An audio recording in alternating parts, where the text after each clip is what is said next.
Hello, everyone. Welcome to another episode of the Noisy Neighbours podcast.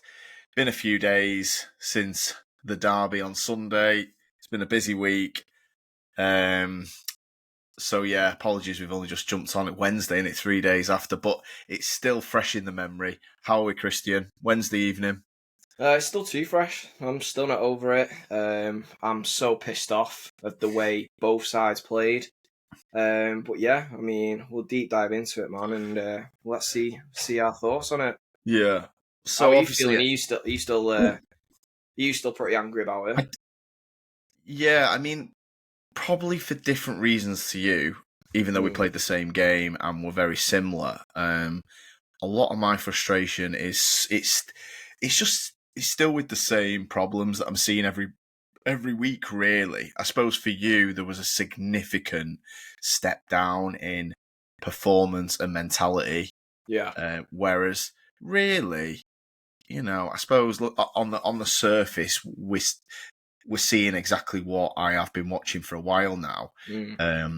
Even if the general bit more compact, sort of, we're not as easy to play against as we were at Christmas, but the issues are still there. The individuals are still doing the same things. But we'll come to United because I think there's a little bit of repetition in there. I think we need to unpack a little bit what happened to City. I know you've not been amazing this season and I've been struggling here and there, but to fall to the depths that you did Sunday in more ways than one Your depths. was surprising. And also the mentality was a real shock, really, for treble winners. I know we shorted something, didn't we, of a clip from yourself talking about the chest bumping after was it a block? We can get into that. Yeah, don't worry. 0-0 and stuff like that. But what was the issue around how bad the actual performance was? And we'll come to the mentality. Like, what was the problems? I think there's a few things. I think the best place I'd like to start is, and goes for both sides. I personally don't like this huggy, friendly bollocks in a Manchester derby, or in any derby for that matter. And I think there was way too much of that, even before the game in the tunnel, the hugging each other. I know this goes on, but it felt like that didn't stop all game. It felt like a testimonial. For me, do you remember when we played a pre-season friendly? And it was abroad somewhere, I can't remember. I think it was America. It was when we first signed Edison. I remember that weirdly because he made a bit of a gaff against Lukaku, like him charging out. And it felt like that. It just felt like flat. Neither set of players were willing to die for it. And to be quite honest, I think both sets of players from both teams need to go away, and they need some real hard research on what a Manchester derby is, what it means to both sets of fans and both teams, because what they put out there for us on Sunday was absolutely disgusting. Just to go on to the mentality side from a lot of my guys, I know you can speak on your players and whatever issues you've got with them, but from me, you touched on it yourself. Some of these boys have been at the top, the absolute pinnacle. They've been to the top of Everest. So, and I'm talking Ruben Diaz. What on earth you are doing coming out, and why City are posting this on their social media that you are proud of a point against 14th in the league. Forget whether it's a derby or not. You are playing 14th in the league. Would Liverpool be doing that against Everton when Everton were, in and around that area? No, they would not, because they expect to win them matches. I think it's piss poor mentality, and it just goes with what I was saying, this acceptance. And just what's your thoughts on that? Yeah, I mean, do you think that it speaks volumes of what the preparation was? Because I also heard Guardiola's press conference, and even he was sort of like, it's a point, we'll take it, we'll move on. Yeah. Does it sort of surprise you that maybe coming into the game, you've played the false nine in the past, that it was there was a feeling of, we'll take a draw here? And that's how it played out. I know players can play badly. I know some of them played very badly individually, but just the general feeling, like you said, the celebrations at the end, the weird post-match pressers, just a strange one all round. And I think, did yeah. City circle this as like we don't want to lose? I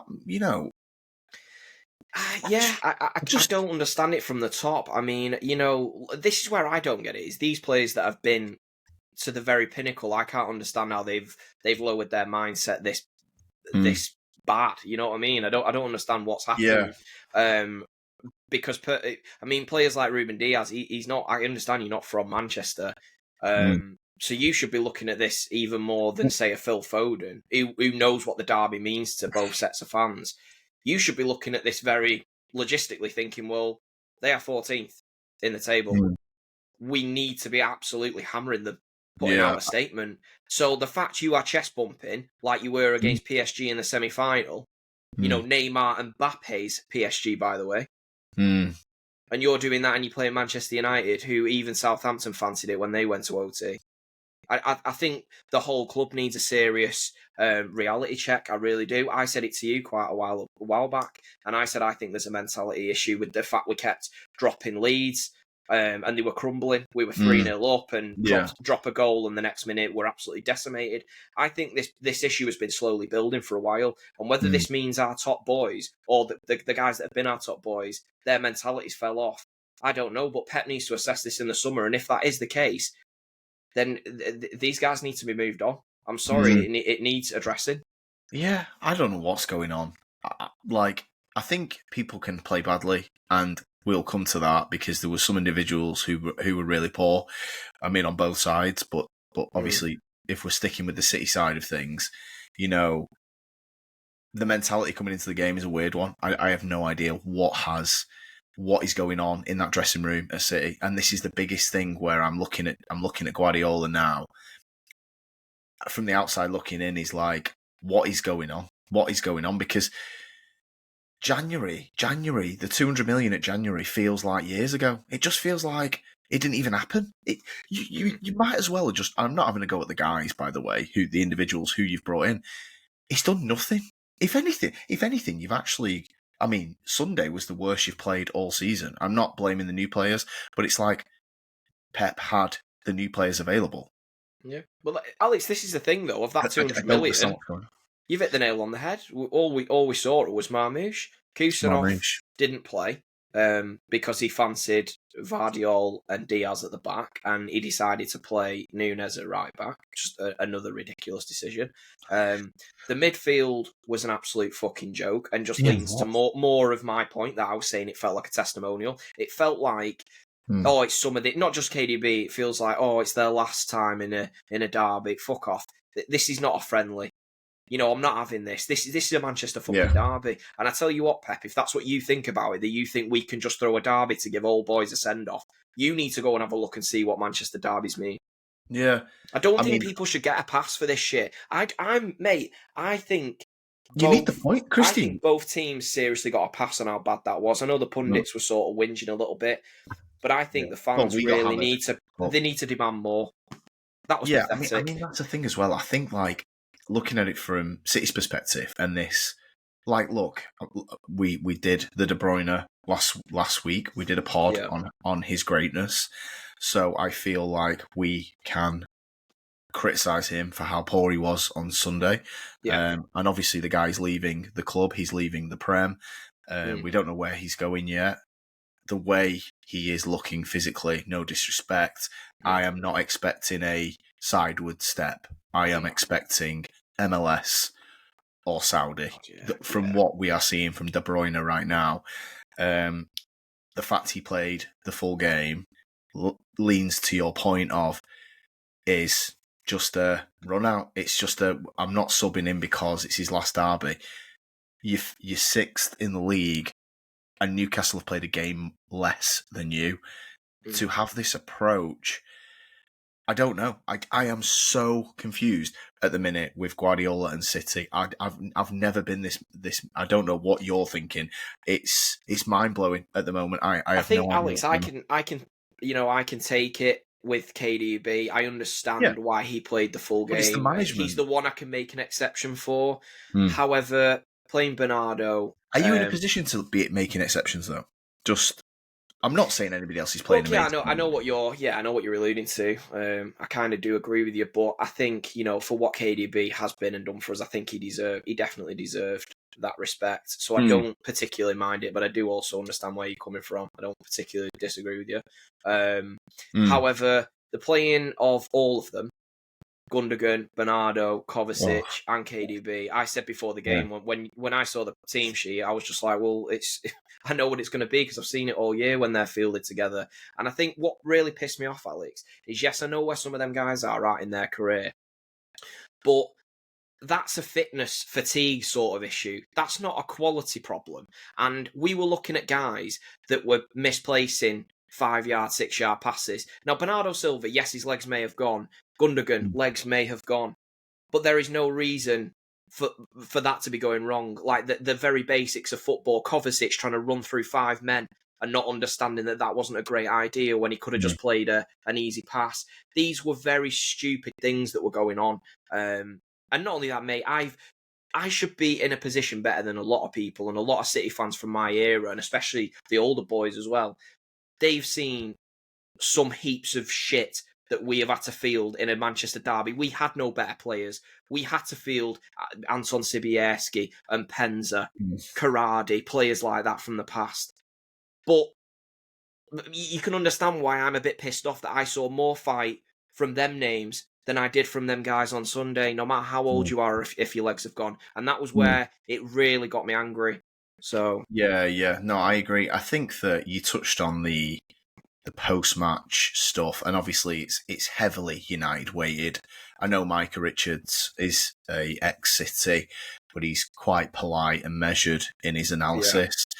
Neville and Keane are they just hammer United, and I feel like there was one thing that Neville said which I thought was accurate, and the rest I thought was a load of bollocks linked to United, and we'll come to Neville's comments. Yeah. But the talking about the courage aspect, now in the first 12 minutes, I cannot even believe how bad United were. City, they were okay, and then they got worse progressively after that first 10 minutes. Ugarte, ball rolling under his foot, Maguire passing it to the wrong team under no pressure. The back three, you've got a back three. It was appalling. They need to be controlling the possession, the tempo of the game.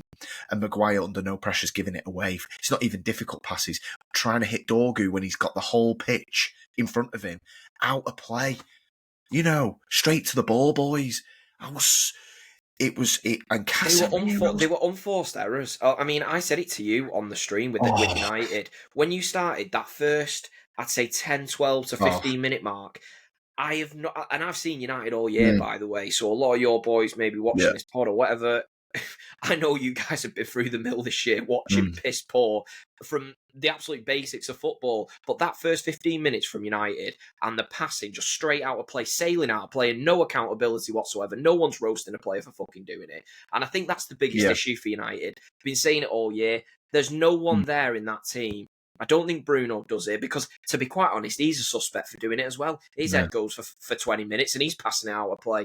But there's no one that seems to be bringing some accountability to these players that clearly are not at that fucking level. It leads to, so Neville mentioned the word courage, and I think there's a big element of that. And what I actually think is that we are so rooted into this collapsing under the pressure. I mean, God knows what they're going to look like tomorrow night against Lyon. I have no idea what to expect.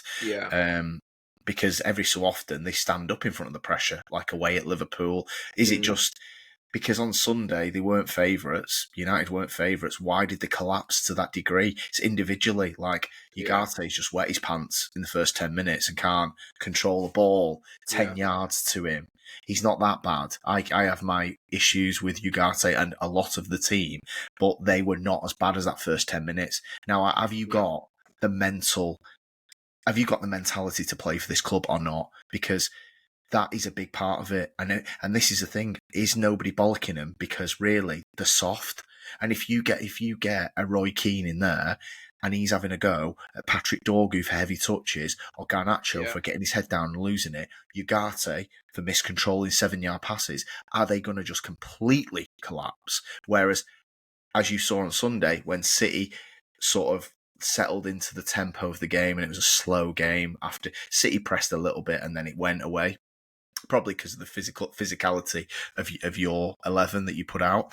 But what I'm saying is, United, sort of the players that looked a shell of a footballer in the first 10, got through it, and then you're getting through the 50-minute mark, 60-minute mark, and then they're okay then for the whole 90. And that's what it's like. Whereas if you've got a Keane in there going berserk at that Ugarte ball under the foot bollocks, is Ugarte going to collapse to a degree where he has to come off? Do you know what I'm saying? And I think there might be an element of that. I'm not saying Fernandes is a good captain, by the way. I know he isn't.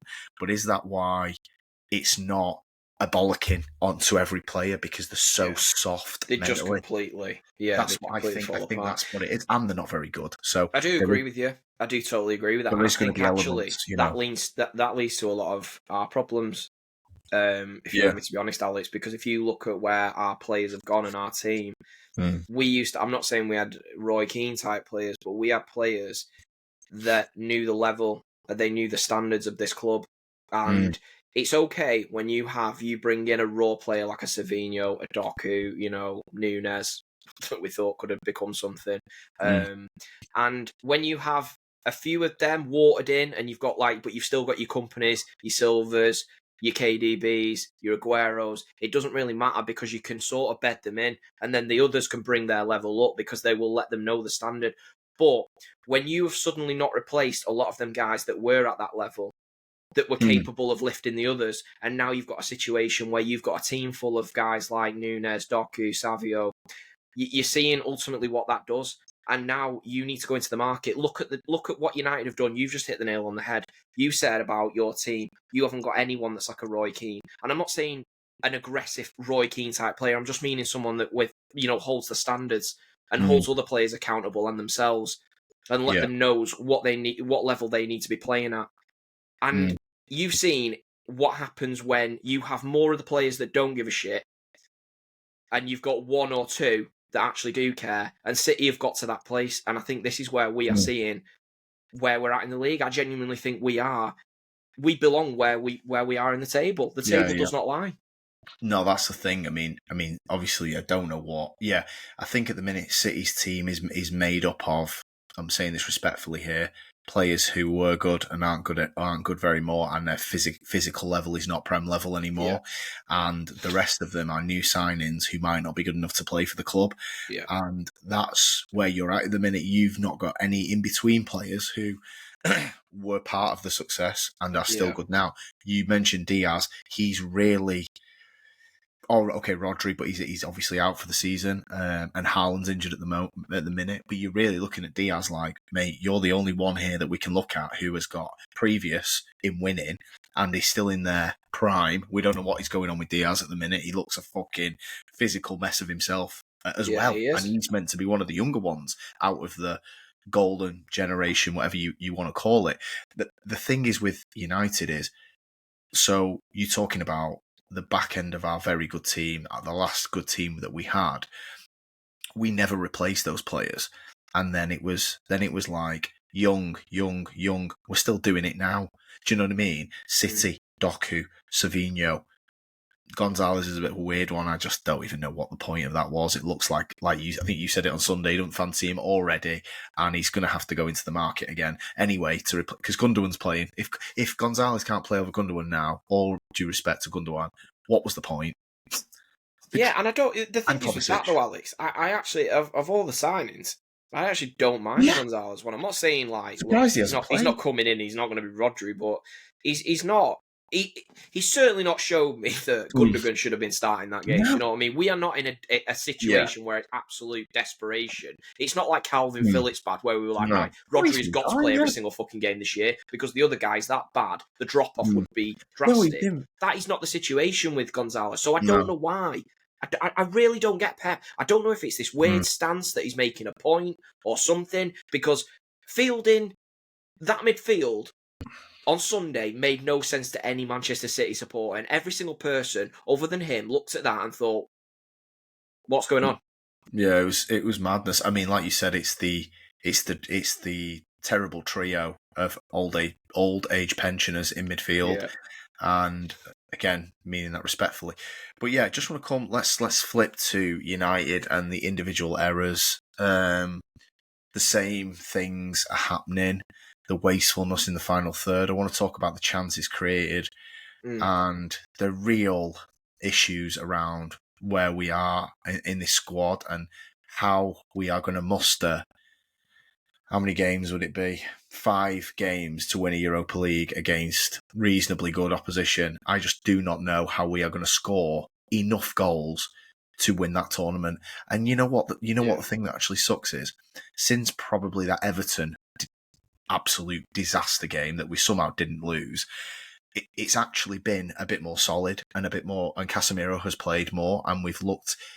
Amorim has sort of gone away from his idea of, we're going to press, we're going to do this, we're going to have a high line. He's gone, right, I can't fucking do this. Let's let them. He's not changing the 3-4-3. That isn't going to happen. But he's clearly, when over Christmas, when Newcastle absolutely lamped us at Old Trafford and their midfield three was just running through us consistently, he's now brought them in a little bit more compact. I know we've got Leon tomorrow, I don't want to tempt fate here, but I don't see us getting absolutely twatted in any game, really, to be honest. I don't see it. 3-4-3 is a good cup competition as well. Yeah.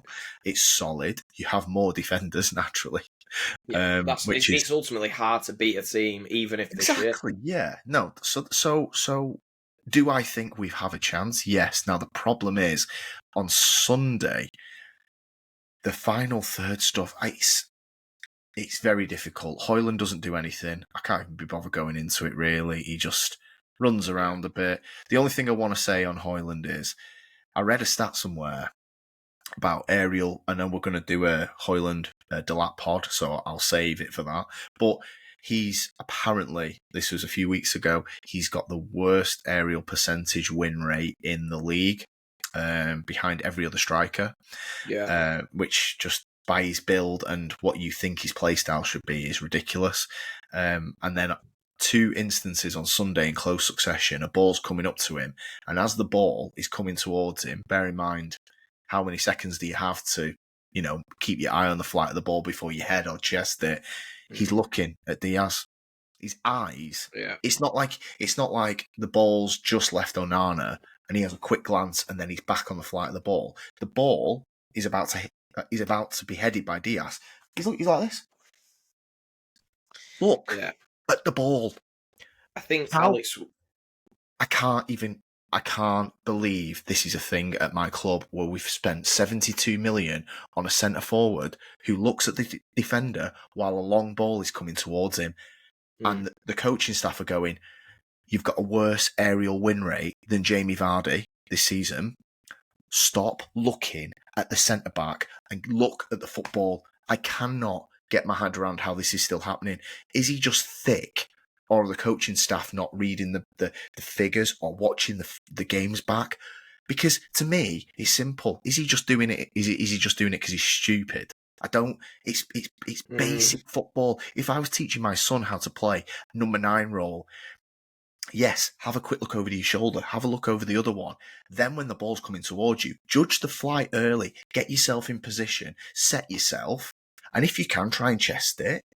If you think you've got to flick it on, dip your shoulder, create separation. He does none of that. Yeah. He's abysmal. So, yeah, I mean, he just does nothing, doesn't he, really? I mean, I don't know what we're going to get from him for the rest of his contract.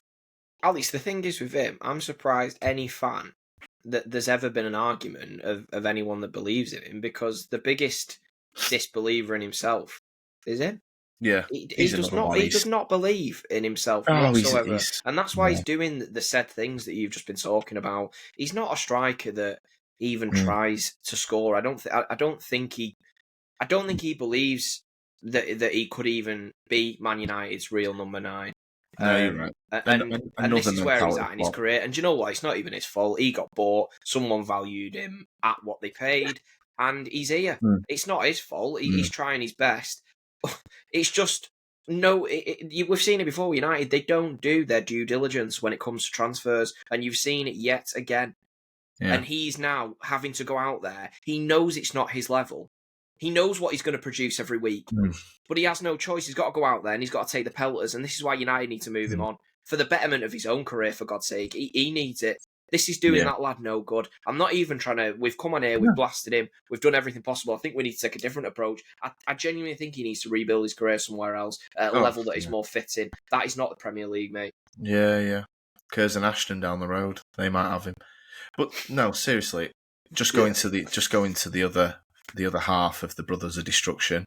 Garnacho gets a 1-on-1 in the first minute, hangs on to it for so long, he gets fouled. You could say, well, he got fouled. However, the pass was on for about 10 seconds before he got fouled. And he doesn't lift his head. He's no awareness. Again, he's just a very average forward. Dalot, we finally get a very, very, very good cross from Dalot. It's a tap-in. It's a volley tap-in. Guess what that idiot does? Goes with his head. It's not like he's Ronaldo. It's not like he's Cristiano, one of the best headers of the ball of all time. Has he ever scored a header? You would think it would be the other way around, where he's trying to. He's actually trying to bring down. You know, where it's like head it, and he's trying to bring it down his chest, or he's trying to high volley or an overhead kick, and it's like what he does is he's actually got one knee high on his fucking right foot, and he's bloody dropping his head. And you know the irony of it is, I watched a replay of it before we got on the pod tonight. He actually hit his fucking knee. It didn't even get on his head because it was that low. So I do think that's a lot to do with how bad his awareness is, because I don't even think he thought the ball would get to him. I don't think he was expecting it, and that's what the best forwards have got to do. They've got to expect that every ball gets to them. They've got to expect every chance, every loose ball. They've got to be on. And mentally, I just don't think he'll ever be at that point. We've discussed Garnacho, Højlund at length, but on that side of things, he will never be at that level either. It's a similar state of affairs. Okay, he at least looks like a footballer. Højlund doesn't even look like a footballer. I'm not being too harsh on him, but he genuinely doesn't. No, Garnacho does. He's just a poor footballer, and that's where he's at with things. I can't see you're going to get anything much more from Garnacho. Just on like when a player say a player does a few okay things, when a player is performing this far under their level, which Højlund is, where he looks so lost, he looks like it looks like they've given a ball boy a run out, really, because he's so lost. When he's making his runs into the box, he don't know if he's going near post. There's no quick movement. There's no dummy to the near, go far. Dummy to the far, go near. Holds his run to the penalty spot for a cutback. And look, I appreciate the crossing is shit in this team. I'm not saying that we've got Beckham and Giggs swinging them in for him, but I'm just saying, you watch when Maguire came on against Forest. Maguire got 2 really good chances. Xerxes on Sunday came on 2 minutes later, volley saved by Ederson. Højlund doesn't even get shots off. We're going to do it anyway in a minute. We're going to do a separate pod on Højlund and Delap. So listen to that one if you want to go into a little bit more. But the attack. This is what I mean, Christian. I don't see. Yes, okay, we got Leon over 2 legs. We should be beating Leon, which apparently Onana's come out in the press and said we're miles better than them, which is great. So thanks for that, Onana. Of all the players to heap pressure on yourself, you're not the one. You're shit. Yeah, is it something about him and Matic having some beef or something? Matic just come back and just said he's the worst Manchester United goalkeeper of all time. He needs to shut up, basically. And I agree with Matic. well, factually, he's correct. So to get over the line, unless we are going to get through with shootouts, these forwards need to find some goals. Fernandes got a hat-trick in the quarters. Fernandes is not a number 9, or he's not even a fucking winger. You know what I mean? He's a number 10 who's been dropping deeper recently. Is Xerxes, Højlund or Garnacho going to actually do anything to get us past Leon? And then are they going to get us past Bilbao? And then are they going to win the final? Or whatever the route is, forgive me if it could be somebody else, I don't know. Because I actually do think, watchers concede 4 tomorrow. Oh, now on a special. But I actually feel like the solid base of the team since Everton has been there. Like, I don't know about the clean sheets. I don't know how many we've had, but I just feel a bit more solid in the way of Casemiro, Ugarte, Yoro, De Ligt, Mazraoui. There's a bit of continuity there as well. Those guys are playing. I know De Ligt was injured at the weekend. Hopefully he's back for tomorrow because Maguire's fucking awful. And then Dallo and Dorgu are just streaky as fuck. And I am worried about Dorgu in the way of, I think he brings things athletically. Now, playing for Man United, we are seeing players continuously, young players come to this club and crumble. And what scares me the most about Dorgu is he's not technically great and his touch is very, very loose. Now, I have seen this a lot, and his play style and the player profile of Patrick Dorgu fails at Man United because the pressure is big. You've got 75,000 expecting you. I think it fails at most clubs. To control. But what I'm saying is, you see, Højlund is not this bad, right? Højlund's a mess mentally.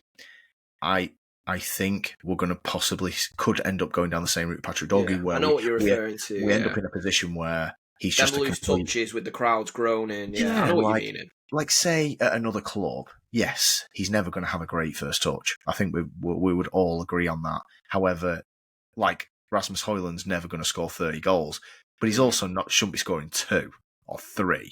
There's elements of, yes, ability is not that high, but his confidence is just he's battered. He's completely battered, and I'm just I'm bad for it myself, but I'm a fan. I'm sorry. These players need to be mentally stronger. If fans like me or fans who actually go to the games are weighing that heavy on you, you've not got the minerals, whether you're good or bad. See, we go back to that Keane incident, and I know we talk about Keane a lot when it comes to this.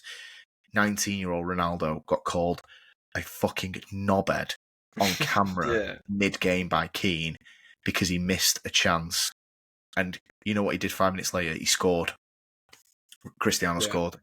Exactly. This is the difference. And these players, and I know we started the pod with the mentality issue, so I don't know what's going to happen tomorrow. I feel like we're going to be in the games. You've got to score goals, man. That's the aim of the game. We don't score them. I was just going to say on that, and you were comparing, you mentioned a few clubs, and Bilbao, I actually watched randomly the other week, and they drew 0-0. Which, I mean, it's not too exciting, but mate, their general play is really good. I'm not going to lie. They are a good side. They will absolutely batter United. They will play them off the park. And I'm not trying to take the piss with any United fans or anything, because I think they'd batter City. That's where I think we're at as well. But I do think United in the past, look, you can have cup runs and things like that can happen. I just think the level of players you've got, I just don't know whether you can like cobble this over the line against teams that are drastically better. Leon, a little bit different. I really don't know their level. Look, mate, I've seen nothing of these guys. I don't know if you have. Cherkis looks a maverick of a player who I'm looking forward to seeing tomorrow. Is that it though? Is that their only player? Where are they in Liga? I'm not sure where they are, to be honest. I've not really looked into Leon that much. I've seen a lot of Cherky highlights. I've heard of him. It looks like a flamboyant player, and a player that ultimately is missing in football, in my opinion. He's not an athletic monster. He's just a proper street baller. Look, we'll see what happens tomorrow, and obviously if we can progress, I guess you're in a semi-final against, I don't know the bracket. I don't know if it's Bilbao next. I think it is. Obviously they've got to win their quarter as well. So I just don't think we're going to get the goals. I mean, look, if you're telling me we're going to get by with a couple of shootouts, I will say I wouldn't rule it out, because I do think, look, we've got this goalkeeper in there. So even if the back three play well, which I do think, in fairness, they have been a little bit better. Like I said, I do think that Yoro, Aiden Heaven, if we can get him back in, are going to help us defensively. However, we've got a duck egg in there, a proper fucking div, who, even if we play well defensively, he's giving it the big one. And he's giving it the big in pre-game. And he's due one. We've been saying this on watchalongs. He is due a gaff. And what does he do? The day before a quarter-final, we're better than Leon. If we stick to the plan, we'll win. Shut the fuck up. We're 13th in the league, and you have been the worst goalkeeper all season. You know what I mean? I don't care what Matic said. I saw the quotes. Yeah, I saw the Like, quotes. I think it was like Fabrizio Romano posted it, and I didn't know who they were actually from. If these quotes were from him himself, yes. and it was something about winning at big clubs or something, and I'm like, what the fuck? What is he on about? Oh, he's Like, clapped back at Matic now. It's all handbags. But oh, did in Matic say that? no, That's what no, I'm no, saying. I no, didn't know who had said what, but Matic has said the worst Manchester United goalkeeper of all time needs to mm, watch what he's saying. And then Onana's come out and gone, oh, at least I won a trophy at United. It's just pathetic. And just on that, by the way, Andre, the trophy that we won, the FA Cup last season, we were cruising to a 2-0 win, yeah, and still you 3-1 in. chucked a fucking Doku 25-yarder in the net to make things really interesting. So, yeah, you can give it the big one to Nemanja Matic, who's won Premier League titles, by the way. Yeah, he And was he won, pivotal in a Premier League title. The yeah, level he was at that year, my word. yeah. Him and Kante were the best midfield in the league. Mate, you're one of the worst goalkeepers I've ever fucking seen. Yeah, So he should keep his mouth shut, and just he's just fucking setting pipe himself up for down, a fail there. keep Imagine, keep the ball out the oh net. So look, fuck knows what's going to happen. Look, ideally to get a draw, get back to Old Trafford, and hopefully we turn up. I mean, look, Sociedad was good. It was a good evening for us, mm, and they didn't fucking piss the pants in the tunnel on the way out. And we also gave a pen away. You remember we did the watch along with Pat, didn't we? yeah, So yeah, let's just try and keep it fucking close tomorrow, because look, we're not going to be blowing teams away. Other than a Bruno hat-trick, we've not done that for fucking weeks, have we? Other than mm, Leicester, who are one of the worst teams of all time. So, yeah, yeah, I yeah. don't We'll really know what's see. going to happen. Just before we wrap up, I know we've been through the derby now in as much detail, and if anybody wants to see some more impulsive thoughts, please go and look at the shorts from the watch along on Sunday. They will give you a pretty good idea of how we were feeling on Sunday. Gary Neville, this United legend, Gary Neville, giving it again to Ruben Amorim. Ah, God, it's just painful. So I don't know if you've seen the quotes, or you maybe heard them on Sunday, and they're not fresh in your memory. I actually haven't, because I was that pissed Okay. off after the game. I just Yeah, didn't want to watch you anything avoided else all of on it. that match, pundits Okay. or highlights or anything. So I don't. I actually know very little So of what he's come out with. I know some people have took exception to it. let's So yeah, let me know. Okay, so the summary of the game is that both teams were not very good, but United created the better of the chances. Phil Foden had a chance. It came from a Yeah, Casemiro tackle that fortunately went through, and Foden mm, just gaffed the chance. yeah, And United created chances that didn't amount to anything. Most of them Edison didn't really have to save because, like we said, Garnacho can't tap the ball in. Garnacho can't play Fernandez in on a 2-on-1, and these scenarios that we fuck up. But anyway, we've just done all that. So we know the level of attackers that Ruben Amorim has got at his disposal. Gary Neville goes, I'm probably paraphrasing, actually. Let me just pull it up 1 second, because I don't want to get it wrong. I don't actually want to paraphrase on this. Okay, well, bear with me. Where is it? Okay, so he said it's not a Premier League game of football. Maybe insinuating to the things that we've said. I can't find it. I thought I took the notes. So basically, he said that he's sick of people copying the Guardiola style and doing it poorly. It's a bad advert for the Premier League. It's not Manchester United.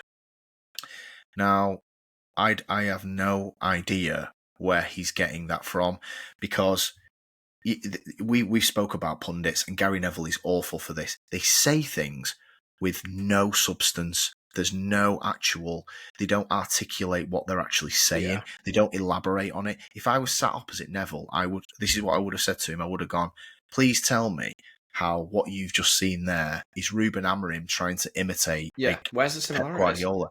Where's the similarities? Because what I've seen over the since the Everton game is a manager who plays a different formation to Pep Mm, Guardiola. Does he want to play possession and play with a high line and play with a high press? Yes, he does. But do you know what Ruben Amorim's doing right now? He's actually changed the way we set up to stop getting twatted 3-0 by yeah, Bournemouth. And do you know what? Another thing that prick Gary Neville said a few months ago. Somebody's kindly found this for me. 4 months ago, Gary Neville was going bananas. So 4 months is probably Christmas, probably around the Newcastle disaster and the Bournemouth 3-0. And he said, do you know what he said?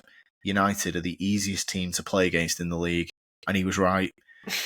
We're not the easiest team to play against in the league anymore, Gary. Do you know why? Because Ruben Amorim has gone away from the Guardiola style, which is Ruben Amorim not allowed to take stuff from an all-time great manager and maybe mould it into what he wants to do?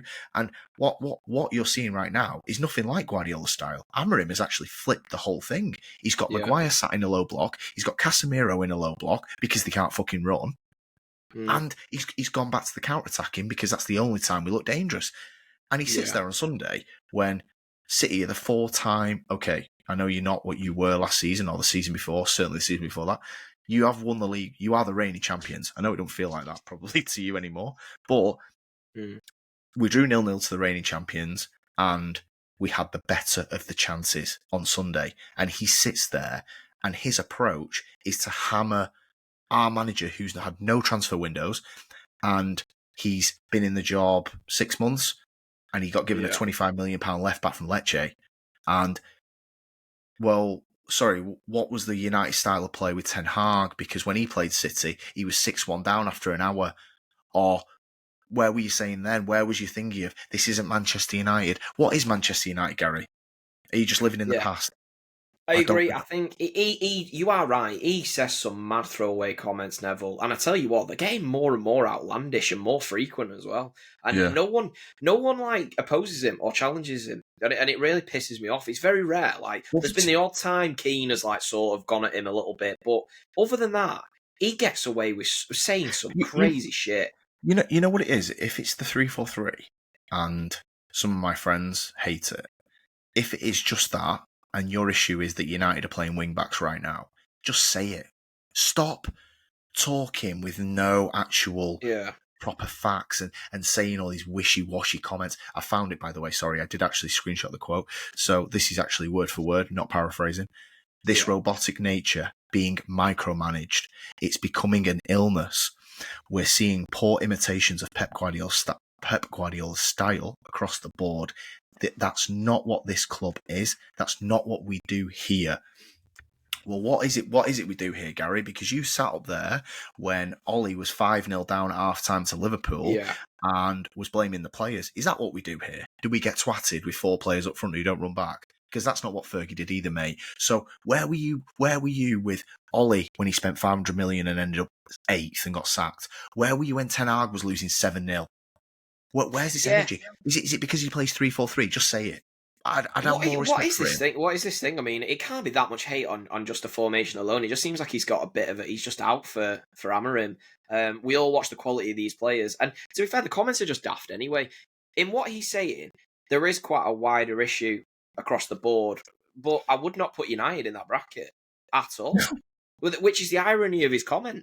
You know, if he'd have said that across the, you look across the leagues and going further down in England and League One, League Two, you've got Bolton Wanderers trying to play out from the back. Do I agree with that? No, because they've not got the place to do it, and you're going to cost yourselves more than you will benefit yourselves. Yeah. However, saying that about a team that is literally not doing that, it is just ludicrous. And I think that this just leads to another silly comment from him. I personally don't know why he's doing it at all. It's just weird. And this Amorim hate, the fucking cheek to be going at Amorim after the protection he gave Ollie when it got really bad towards the end, and it was just embarrassing. Like how you had Ferdinand, you had Neville, you had Scholes, and I think Scholes might have been the first one that sort of like was a bit like, right, it's getting a bit untenable. But they were all bending over backwards because it was the mate, and it was fucking embarrassing. So to be going at Amorim when he is dealing with this shower of absolute shit, I just think it's awful. Why is he doing it? It's really, really fucked me off. I'm sick of him. I'm sick of his comments. He's not helping anyone. And somebody approached Amorim in the presser about it, and you know what he said? He went, Gary Neville's very critical of everything. And you know what I would have said if I was Amorim? I would have probably gone back with a little, he was caught a bit cold on the spot. When he has time to think about it, he must sit there and go, You know what, as well? Sorry to just jump back, but talking about the Guardiola style, and there's all these different iterations of different styles throughout football and stuff like that. Obviously, Guardiola is famous for this style. He's the one who made it very, very popular and very effective. Yeah. The thing is with Amorim, he played City at Sporting Lisbon with his players, by the way, a team he Yeah. built and won 4-1.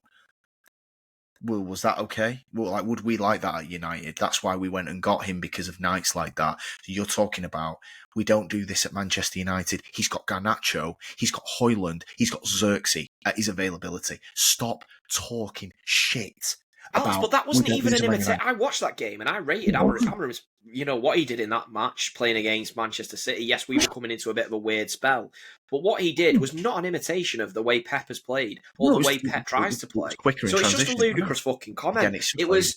It's lazy. It's lazy. It is lazy, and it's just him daft sat as there. well, because it's at the end of the day, has he not been watching Amorim? Did he not watch that Sporting performance? It's not an imitation of what Man City have ever tried to do. City is much more controlled, precise. It's not chaotic and flying forward and this high press. See, this high press thing with City has become a bit of a myth.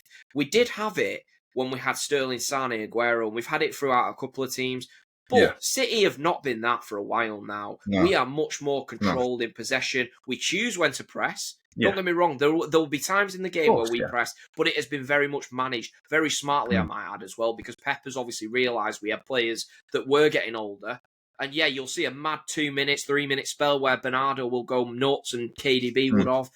But saying them things about Amorim, like you say, it's just fucking lazy. And is he even watching football at this point? No. It's just really frustrating, mate. And I don't know what's going to happen. I don't know what Ruben Amorim is going to do for Manchester United. And like I said, I'm just if it is just you hate the fact that United play 3-4-3, because that's all it feels like to me. It's like the like with Ollie and Ten Hag. In the early days of their reigns, they was fucking shite as well. And they are better teams than this, by the way. But it was always, is it just because they play 4 at the back? Is that where they just got a pass? Well, he needs a window. Well, does Amorim not need a window? If anything, he plays a more specific system. He actually probably needs 2 windows, actually. But I know he's not going to get that because people are already gunning for him. And it's just lazy. It's lazy. And he's meant to be a United legend. You're doing no fucking favours. And what you're saying is bollocks anyway. It's not even true. You've just been sat in the gantry watching Garnacho and Højlund stink the gaff out. And you come down into the studio and go, this imitation of Pep's play is not Man United. Shut the fuck up. You know what? You want me to tell you what's not Man United? When Ollie was playing Ronaldo, Sancho, Rashford, and Bruno up front in a front four against Liverpool, and we got spanked 5-0. Yeah. That wasn't Man United, mate. You go and speak to fucking Fergie, your old boss. He would carry 1 player. Ollie was carrying 4 towards the end. We lost 4-1 at Watford. We lost 4-2 at Leicester. Where were you then? That wasn't fucking Man United, mate. So yeah, I feel like it's so harsh on Amorim because a lot of your previous legends have always leaned to that when it fit the narrative that they want to just pick on the players and say, look, the players are shit. And at the time, by the way, these previous managers that we're talking about in Ollie, they had a lot better players at their disposal than this guy. So the fact they're now shifting and they're not talking about the players when the players are at an all-time fucking low, all-time level of shit. And suddenly they're shifting the narrative and they're going with, oh, it's the way the manager's picking the team to play or formations or any bollocks. It's just, like you said, it is lazy and it's poor. So yeah, I'm just looking forward to... I'm almost rooting for him. Look, he's Man United manager. I'm really rooting for him. You know what? I want the best for my club, and it's awful at the moment. But I've always said, Alex, you can't judge this guy based on this year. And this is coming from a Man City fan. You cannot base Amorim on this season whatsoever. Give him till the end of next season, and let's see what he's doing. If there's still really, odd decisions, tactical defenders changes coming on mid-game, then yeah, we're going to start questioning him. But at the minute, what has he got to deal with? It is the team is exactly where it is in the table. It's exactly where it should be. So we can't really say much. Judge him next season and let's see what he can do. Why any fucking pundits are jumping on Amorim? Mate, I'd say it's harsh. If Richards came out and absolutely blasted Amorim on the back of that performance, I'd go, it's a bit it's a bit steep, going at him considering what the players that we're looking at. But for a Yeah. Man United legend to be doing it, it really is. It's shit, to be honest. It's horrible, mate. Just yeah. So anyway, yeah, I've got it off my chest. It's just been on me since. Well, I didn't. We didn't really. I didn't really watch it on Sunday, did we? We ended the stream and jumped off, but saw it on Monday, and I just needed to fucking vent That's why about we it. need therapy after these things, which we both And needed after that. So. yeah, yeah, and I mean, look, for somebody who the Valencia ex-president said the Englishman is the worst manager in our history. So for him to sit up there and question his principles and setup when he's got Garnacho, Hoyland and Xerxes at his disposal is an absolute disgrace, to be honest. And yeah, if there was an option to switch fucking TV providers, I would do it because of him. I mean, at least Keane's funny. Neville's just annoying, to be honest. Yeah, another thing, he has to deliver a good season next year. He's already gunning for him already. Oh god, Not even got to the summer yet. Not even upgraded from a Sunday League striker yet that we've got. mate, where's this fucking energy when it's one of his old mates? I tell you what, I hope Amorim does get fucking sacked and Rude comes in, and I want to see exactly the same energy. But it won't be, will it? Suddenly it'll be, well, what do you want him to do? The players are shit. Yeah, well, they were shit last year, so why were you on in? He needs a window. Yeah, it will be, won't it? It'll be that. And it'll be, do you know what it'll be going back to then, Neville? His other favourite thing. It'll be just be going on about how the club's run. And doing a 20-minute fucking monologue on that. Because he goes on about things that he thinks appeals to the masses. It's like when he got on Jim Ratcliffe, mate. He is a proper shithouse, Neville. It's why I don't like him. I thought Jim dealt with that great. I think at the end of the day, it was fucking loaded, man. And he had to deal with a situation where Neville was just trying to point score with fucking idiot United fans who would go, oh yeah, great question. It was a lot of bullshit, and we've seen this from Neville a lot. He's an absolute tool. You're right, mate. So yeah, look ahead. A little bit of a look at, obviously United are playing tomorrow, and then we are playing Newcastle Sunday. So don't be expecting anything. Actually, I think we've got Palace next. I think of the weekend. The early kick. Palace in the early, yeah. So you've got them at home. We have got Newcastle, but I am fully expecting a reserve 11 in that game. I mean, look, I feel a bit for Amorim because I know that it's probably gonna be another. If he did that, look, if he played full strength, we could lose.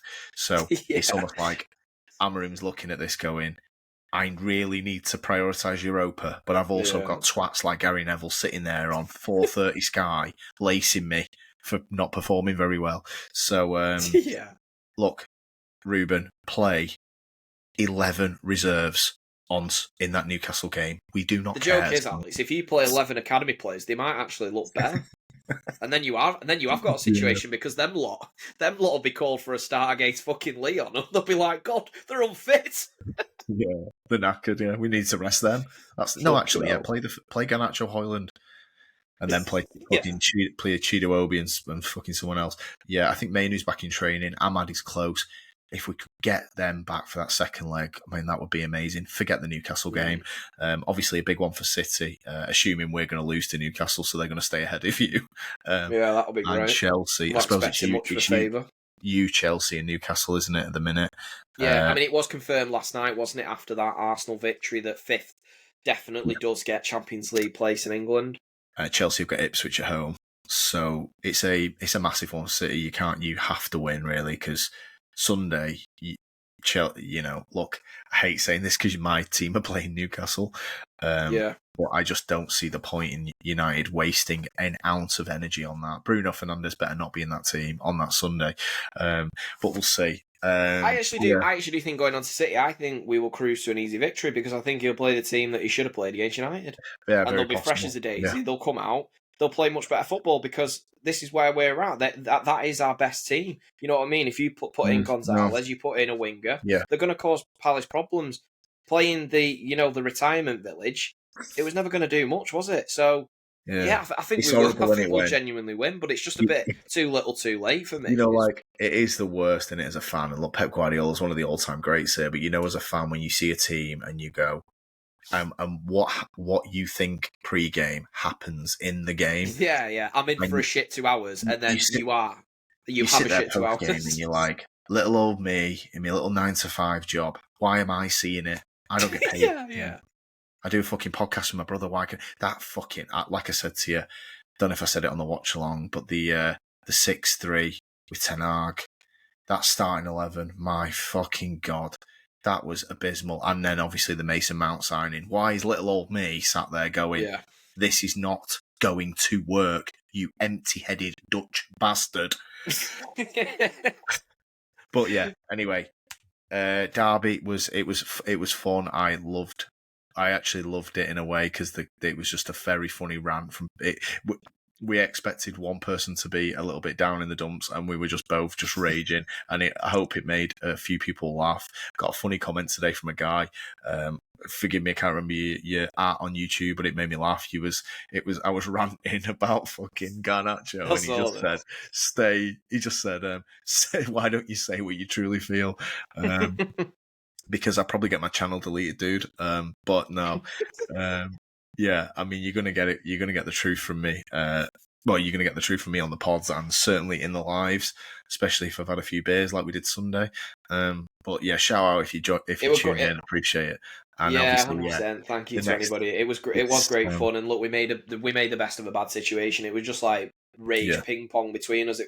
There was just such funny bits when I watched it back, and I watched a few clips, and there was me going, "Oh, it's fucking shit!" Like after a set of 3 passes got misplaced, and then it goes across to you, and you're like, "Oh, for fuck's sake!" I think it's like instant, and that just sums up how bad the game was. But yeah. One of the best ones is when Kovacic tried to dribble through the fucking team and he was the last man. And he got tackled by Ugarte, and Garnacho was sprinting through, and you were like teeing off on Kovacic, and then bloody Garnacho played it behind Fernandez, and he could have played him in one arm. Mate, it was just, and there was about 20 occasions where that was the same shit going on. Because for one team to have a reasonable situation, the other team had to do something shit, and then they fucked up. So it was like double rage. Anyway, thanks for listening. Back up to an hour here. So it was a derby, like the old days. It was a derby 0-0. Imagine if it's a 3-3. We'll end up doing a 4-hour fucking review. It'll be a 24-hour live stream, guys. Yeah, like Lee Gunner. Facts. Yeah. Okay, Christian. Thank you. Thanks everyone for listening. Appreciate it. Hit a like, comment, subscribe. You know the drill. Thank you, guys. Bye bye. Cheers, lad.